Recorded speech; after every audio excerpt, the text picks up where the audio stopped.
నరసరావుపేట మండలం గురవాయపాలెంలో డీఎస్పీ హనుమంతరావు ఆధ్వర్యంలో 105 మంది పోలీసులతో కార్డన్ సెర్చ్ నిర్వహించారు. సరైన పత్రాలు లేని 53 ద్విచక్రాలను సీజ్ చేశారు. ఇంటింటికి తిరిగి తనిఖీలు నిర్వహించారు. కార్డన్ సెర్చ్ చేసిన ప్రధాన ఉద్దేశం రాబోయే స్థానిక సంస్థల ఎన్నికల దృష్ట్యా ఎలాంటి అవాంఛనీయ సంఘటనలకు తావు లేకుండా సాఫీగా జరగడానికి చర్యలు తీసుకున్నట్లు డీఎస్పీ తెలిపారు. ఎవరి ఓటు వారే వేసుకోండి, అత్యుత్సాహంతో ఎన్నికల కేసుల్లో ఇరుక్కుంటే రౌడీ షీట్ ఓపెన్ చేస్తామని, జీవితాలు నాశనం అవుతాయని హెచ్చరించారు. ఇంట్లో పిల్లలు ఏం చేస్తున్నారు అనేది తల్లిదండ్రులు గమనించాలని, గంజాయి లాంటి మాదక ద్రవ్యాలకు దూరంగా ఉండేటట్లు చూడాలని తెలిపారు. ప్రతి వారు హెల్మెట్ ధరించి తమ ప్రాణాన్ని, ఎదుటివారి ప్రాణానికి భంగం లేకుండా జాగ్రత్తలు పాటించాలని తెలుపుతూ, ఎవరైనా అనుమానాస్పదంగా తిరిగినా ఏ విషయమైనా పోలీసు వారికి తెలపాలంటే 112కి డయల్ చేయాలని డీఎస్పీ హనుమంతరావు తెలిపారు.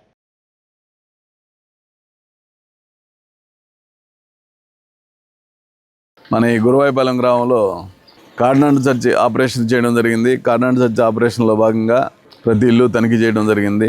తనిఖీ చేయడం కోసం మా నర్సరావుపేట సబ్ డివిజన్ నుంచి సుమారు 80 మంది సిబ్బంది, అంటే పోలీస్ కానిస్టేబుల్స్, హెడ్ కానిస్టేబుల్స్ మరియు మిగతా 20 మంది ఆఫీసర్స్, దగ్గర 105 మంది ఇందులో పార్టిసిపేట్ చేశారు. ఈ తనిఖీల్లో భాగంగా దాదాపు 53 రికార్డ్లెస్ టూ వీలర్స్, ఈ కనపడే టూ వీలర్స్ వెహికల్స్ సీజ్ చేయడం జరిగింది. ఈ టూ వీలర్స్కి రికార్డులు కనుక ఉంటే సాయంత్రంలోపు మీరు తీసుకొచ్చి ఎస్ఐ గారిని కలిసి బండ్లు తీసుకోవచ్చు. సాయంత్రంలోపు కనుక మీరు ఇవ్వలేకపోతే రికార్డు అది దొంగ బండిగా భావించి కోర్టుకు పెట్టడం జరుగుతుంది, సీజ్ చేయడం జరుగుతుంది. ఆ బండి ఇంకా మీకు రాదు. అది మరలా రేపొద్దున ఎక్కడన్నా కానీ ఏ దొంగ దగ్గర నుంచో మీ దగ్గరకు వచ్చిందని తెలిస్తే మళ్ళీ మీరు అనవసరంగా ఇబ్బంది పడే పరిస్థితి వస్తుంది. కాబట్టి రికార్డు ఉంటే తీసుకోండి, లేకపోతే అది ముందే చెప్పండి ఎస్ఐ గారికి. తర్వాత ముఖ్యంగా ఈ ఆపరేషన్లో ఎందుకు చేసామంటే, మన గ్రామంలో రేపు రాబోయేటువంటి ఎలక్షన్లలో ఇది పంచాయతీలోనే ఉంది కాబట్టి మీకు పంచాయతీ ఎలక్షన్లు వస్తాయి. బహుశా నవంబరు, డిసెంబరు లేదంటే జనవరిలో రావచ్చు. ఎప్పుడు వచ్చినా సరే ఒక చిన్న ఇన్సిడెంట్ కూడా లేకుండా మీరు ఎలక్షన్లు చేసుకోవాల్సిన అవసరం ఉంది. ఎలక్షన్లో చిన్న గొడవ అయినా సరే ఖచ్చితంగా చాలా ఇబ్బంది పడే పరిస్థితి వస్తుంది.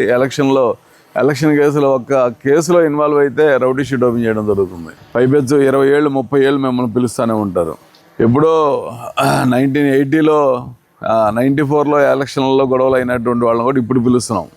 అంటే 30 ఏళ్ళకు కూడా వాళ్ళని పిలిచి పోలీస్ స్టేషన్లో పలానా టైంలో నీ దగ్గర ఎలక్షన్ కేసు ఉంది అంటే, ఎలక్షన్ కేసు అంత సీరియస్, దాంట్లో మేము చేసేది ఏముండదు, పూర్తిగా ఎలక్షన్ కమిషనర్ ఆధ్వర్యంలో ఉంటాయి ఆ కేసులన్నీ, తీసేయడానికి లేదు. ఈవెన్ కోర్టు కొట్టేసినా సరే మీ మీద ఆ కేసు నడుస్తూనే ఉంటుంది. కొట్టేసిన కేసు ఎలక్షన్ కేసు అని నడుస్తుంది. సో దయచేసి ఆ ఎలక్షన్ కేసుల్లో ఇన్వాల్వ్ కావద్దు. అది చెప్పడం కోసమే ముఖ్యంగా ఈ యొక్క కార్డన్ సెర్చ్ ఆపరేషన్ మీ ఊర్లో చేయడం జరిగింది. ముఖ్యంగా ఈ గంజాయికి మన పిల్లలు వెళ్ళి అలవాటు పడుతున్నారు.